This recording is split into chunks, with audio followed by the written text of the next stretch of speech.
My friends, I'm delighted to be invited to open such an important event and to welcome visitors from other countries. Your Congress is designed to illuminate one of the least discussed but most widely experienced elements of life as a deaf person.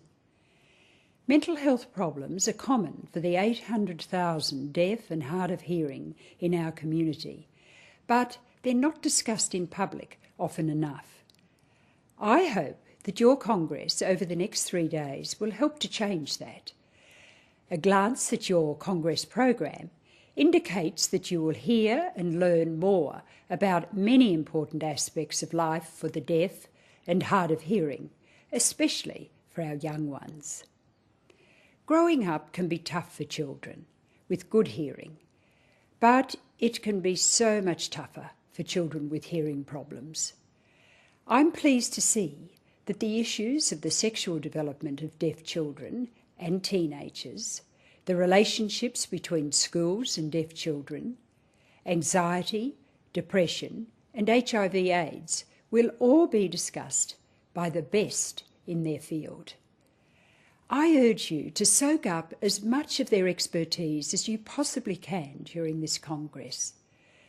There's a great deal to learn about the relationship between mental health and deafness. And I'm pleased to see that a lot of attention will be paid to the challenges facing parents.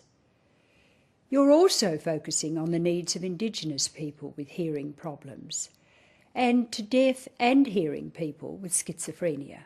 We know deaf and hard of hearing people experience increased risks of mental health problems due to social isolation and emotional vulnerability, and that leads to a higher risk of abuse.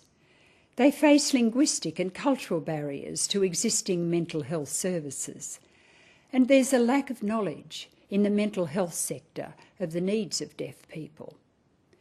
1 in 6 Australians suffer from hearing loss, and 1 in 5 will experience a mental illness at some time in their life. These facts and figures add up to a serious challenge that we, as a caring society, must address professionally and systematically. I trust that this Congress will help you develop new skills and new understandings to serve you as you go out into our community. I congratulate the organisers of this high-level professional event, and I take great pleasure in declaring the 4th World Congress on Mental Health and Deafness officially open.